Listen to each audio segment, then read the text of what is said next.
guys, welcome back to my channel. Today I'm going to be sharing with you my favorite slash must-have lipsticks, or lip products I guess, because I have glosses and butters etc. included here as well. And I did categorize these lipsticks slash lip products into 4 color categories: reds, pinks, nudes, and corals, just because I feel like personally those are the 4 colors that I reach for the most, and I don't know, during the summer you just want kind of like bright, bold lips, at least I do. So let's go ahead and get on into it since there are going to be a lot of lipsticks to cover. So first off, reds. I think I have 6 or so in this category. I have 2 Revlon lip butters. If you guys have never tried lip butters, you need to. They're amazing. So first off, I have Wild Watermelon, which some of you guys will probably say that should be in the coral section or the pink section. I feel like this is kind of a like bright medium coral red color. It is not sheer, but it's not a super full coverage. I feel like it's kind of, this one is definitely like a lip butter. It's not opaque and it's not like super sheer to where it's just like a lightweight gloss. My only complaint with lip butters are that they're not very long wearing. Since they are kind of like so moisturizing and glossy, you do have to reapply, I'd say probably every 3 to 4 hours depending on how much you're using your mouth. That comes off so wrong, but like drinking through a straw or something like that. So it's an easy product to just reapply without a mirror, so I always keep one of these in my purse. So Wild Watermelon is a must-have for me. Next I have Candy Apple, which I feel like out of the entire lip butter line, this one is like the truest to packaging. It's just a super intense bright candy apple red, exactly like it says.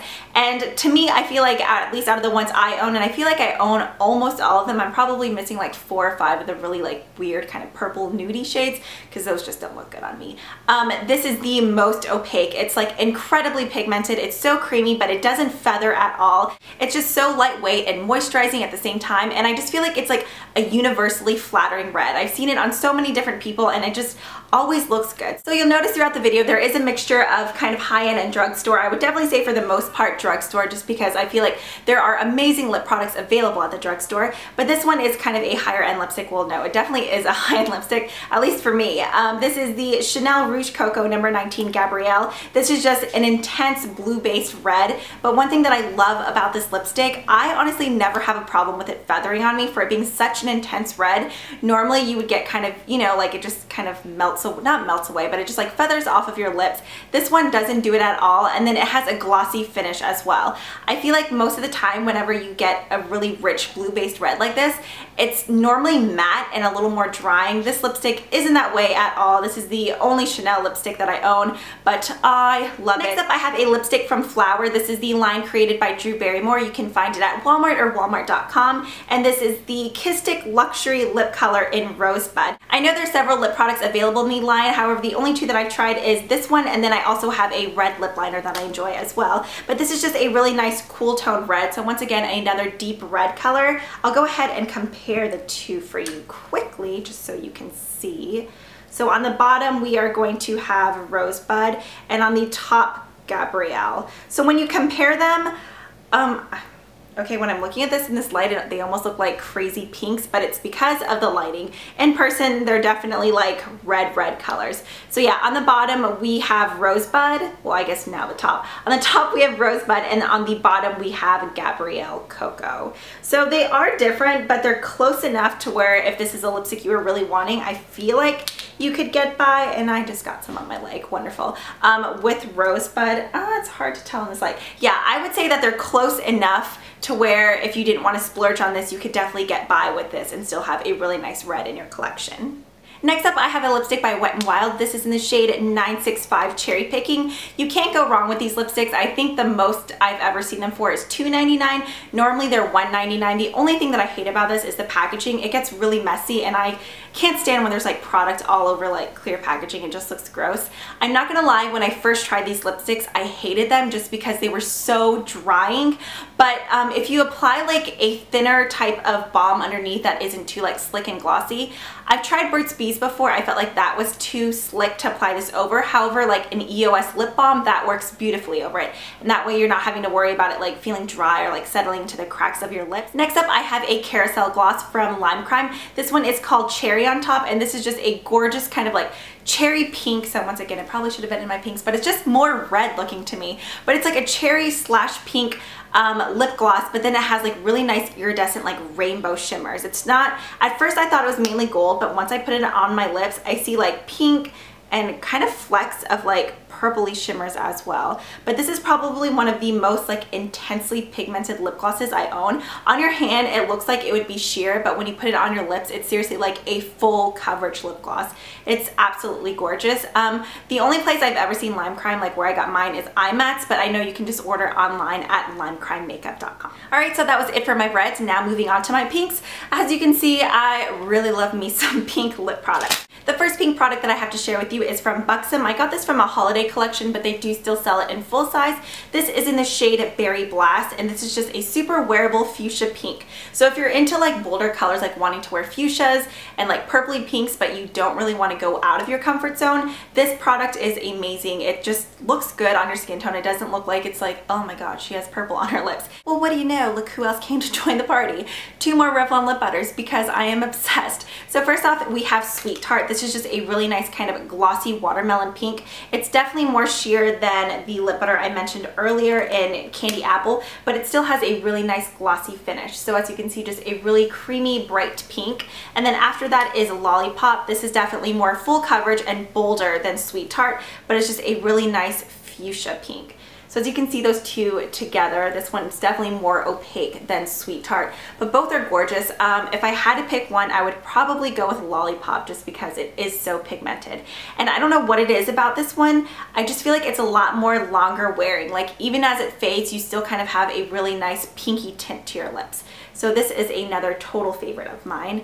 Well, obviously all of these are kind of favorites since I titled this video must-haves, but you get what I'm saying. This is one lip product that I'm never without. I always have one in my purse, in my car, in my makeup little vanity area. I love this one. If you've been watching me for a while, then you probably already know what it is, but this is Revlon Pink Pop. This is just a really nice blue-based pink. Some people say it's sheer. I don't know if it's because my lips aren't really pigmented at all. This color just really shows up on my lips more than some of the other super lustrous lip glosses. They did recently repackage these from these square tubes to these round ones. However, this one obviously must have been a favorite because this one is still in the new packaging as well, whereas some of the other colors were discontinued. Then we have a lipstick from NYX. This is a matte lipstick. I honestly don't know why I bought this because typically I hate matte lipsticks, but I'm glad I did because I love it. Even though it says matte, it's not drying at all. I don't know how they were able to get this super like matte looking formula on your lips. Like when you see it on your lips, it looks like a matte pink, but then it's not drying. It still kind of has like some kind of moisturizing effect to it. I don't know. I love it. I do want to get more of the colors, but like I mentioned, this is in Shocking Pink. It's just a super bright blue pink. It's definitely a bolder color, but to me it makes your teeth look white. I don't know, like, yeah, look at that. It's like an intense, hot Barbie blue pink. Like if Barbie was going to a party, like her birthday party, this would be the color of her dress because it's that amazing and pretty. Next up is a new product that recently got released in the drugstore. These are the Rimmel London Show Off Lip Lacquers. They were released in the UK way before us, but I believe they were called Apocalypse, and this shade happens to be in Apocaliptic. I got mine at Walgreens for, I believe, $5.99. Holy Toledo, these are amazing. They are like intensely pigmented. Probably the like most pigmented lip gloss I've tried at a drugstore.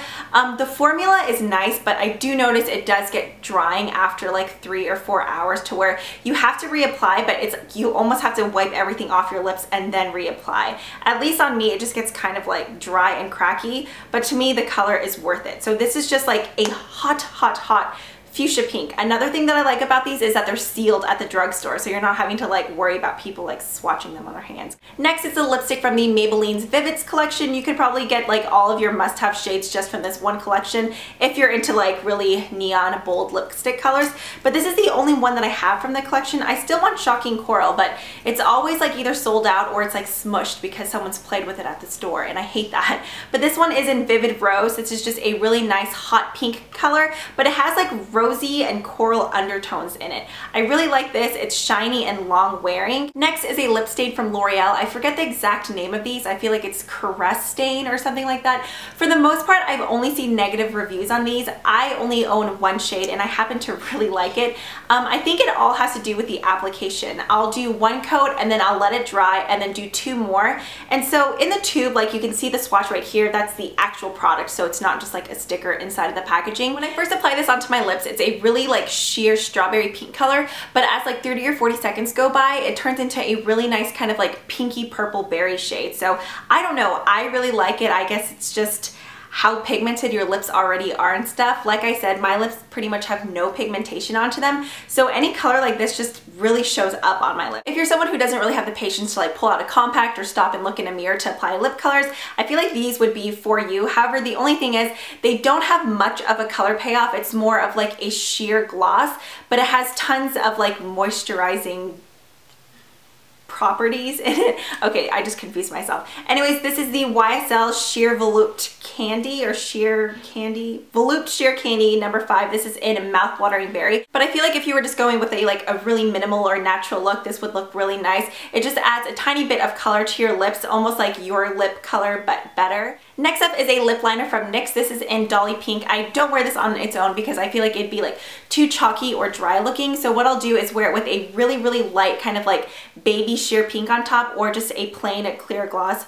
My eyelashes are wanting to fall off. They're like sticking together. Okay, that's annoying. But this is just a really blue base cotton candy pink. Me. Sometimes when I wear this, I feel like I look like a baby prostitute. It doesn't look good. And then other days, it just looks really nice. I wore it with kind of like a really subtle smoky eye, and it looked really good. So I don't know. Some days it's good, sometimes it's bad. But I believe these are like $2.99 or $3.99 at Ulta. So they're definitely worth trying either way. There's a huge color selection. But yeah, I love me some Dolly Pink. Okay, for the nude category, I only have 4 because I honestly just kind of recently started wearing nudes. I've had these, but I just haven't really worn them just because I was so addicted to wearing like bright and bold colors, to where when I wore nude, I felt like I looked dead. But I'm starting to appreciate them more and more. I have another gloss from Buxom. However, this one isn't a cream. I don't know what these ones are called. The names aren't on them.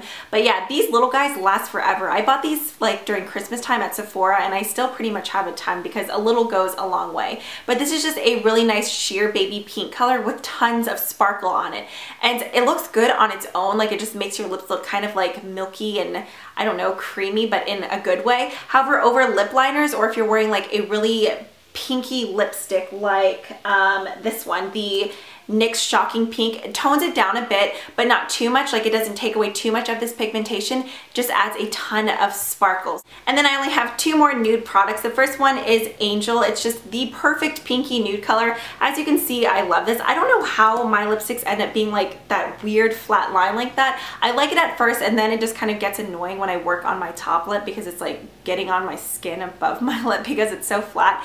But I don't really know how to describe this. It's honestly just the perfect pinky nude. It's not blue, it's not brown, it's just a pinky nude. I'm pretty sure this is one of MAC's best-selling lipsticks just because it does look good on all skin tones, whether you're super fair or super dark. It just looks really nice. And the last nude lip product I have is another MAC lipstick. This is a luster and the shade is Jubilee. Honestly, I would have never picked this out on my own. A while ago when I went there to pick some things up, I just figure if I know I'm going to spend more than $50, I just let them go ahead and do my makeup. That way I feel like I'm just getting like more bang for my buck. But she happened to use this on me and I ended up loving it. It's just a really nice, I hate to say brown, but it is like a tannish or just straight up like nudie color, but it's not the kind of nude like Myth, or what's the other one that people like a lot? Is it like Cream Cup or something that like washes you out completely? I don't know. Those colors look disgusting on me and I just don't really care for them. However, this is more of a easily wearable nude. So if you're wanting a nude lipstick but you're not wanting to look like a porn star, go for this one. It looks really nice. I don't know how this one would be on other skin tones just because I never really hear anyone ever talking about it, but I don't know. I really like it. So if you're like NC 25 to 30, I think that's what I'm more like NC 30 right now. Go try this one out. I think you'd like it. And then finally the corals, which honestly have been like my favorite kind of color family lately. So first off is MAC's Impassioned. This is an amplified lipstick. This one is amazing. Okay, now I kind of want to see what these two look like together because in the tube, okay, never mind. Totally different colors, getting sidetracked here. Okay, so like I said, this is an amplified finish, so it's just like an intense in-your-face pigmented saturated color. It's amazing. I would call this like a neon coral pink color, but but like reddish undertones. I don't know, I get nervous when describing colors because I don't want to get it totally off, but I probably am anyways. Basically, this color is Amazingness in the tube. I bet there probably is a dupe in the Maybelline Vivids line, but like I said, I only own one, so I'm not really sure, but maybe I should have Googled that for you guys. Sorry, I didn't. I'm not on top of my game right now. I have two of the new Revlon Super Lustrous lip glosses. First off is Pango Peach. I wore this in my recent Getting Ready With Me video, so if you guys want to see what that looks like on my lips, I'll go ahead and link that down below. This is more of like a neutral pinky coral with tons of shimmer in it. I love this, but if you're looking for something more pigmented, go for this one. This is, I believe, Kiss Me Coral. Yeah, it's pretty much the exact color that's in the tube, and it's a lot more pigmented than this. However, this is still worth checking out. I really like wearing this with the Model Co Nude Illusion Lip Liner underneath it. So it kind of needs something underneath it to like boost that color, but this can definitely be worn on its own. This is like the perfect coral summer shade. I know I probably said that about Impassioned too, but if you're looking for something that just like makes your lips just look like really full and juicy and I don't know, summery, go for this one. It's so pretty. When you look at this one in the tube, there's definitely some shimmer in it, and if you watch one of my past hauls, I had purchased the kind of like vivid violet color in the line, and I'd complained that the shimmer in that was like super gritty and sandy feeling. This one doesn't feel like it at all. When it's on my lips, like you can't feel anything whatsoever, and it's seriously just like, I don't really know how else to describe it besides being like a juicy color. It just looks amazing on your lips. It makes your lips look so good, and I don't know, I just love this. I have another Rimmel Show Off lip lacquer. This one is in the shade Stellar. This is amazing. I don't know what it is about the formula in this color, like you'd think they'd be all the same throughout the entire line. However, I feel like Stellar is like noticeably longer wearing and creamier than Apocaliptic. Like I mentioned earlier, Apocaliptic starts to get dry after a couple of hours. I feel like Stellar kind of stays creamy on my lips, and when I reapply, I don't have to like wipe it off completely like I do have to with Apocaliptic. And then the very final product is the Lasting Finish by Kate lipstick. This is in the shade 12. I hate that they don't have actual names. Yeah, there's no actual name, it's just a number. This is definitely a true like orange coral lipstick, definitely more orange than coral. And orange lipsticks are definitely on trend right now. In fact, I think MAC like recently released an entire like all about orange collection or something like that. So out of all the coral products I showed you, this is definitely like more of a true orange compared to everything else. But if you guys haven't tried these Kate Lasting Finish lipsticks, you need to. They're super moisturizing, like it says, it does last. I don't have a problem with them feathering, and I love that it has like a glossy finish to it. It's not overly shiny, but then it's not matte either. It's honestly like the perfect medium. So as you can see, that is definitely more orange than some of the other colors that I've showed you recently. But that concludes today's video. I hope you guys enjoyed. If you guys go out and purchase any of these colors, or you already have them in your collection and you love them, be sure to leave me a comment down below and let me know. As always, thank you guys so much for watching. If you haven't already, please subscribe, and I will see you guys next time. Bye!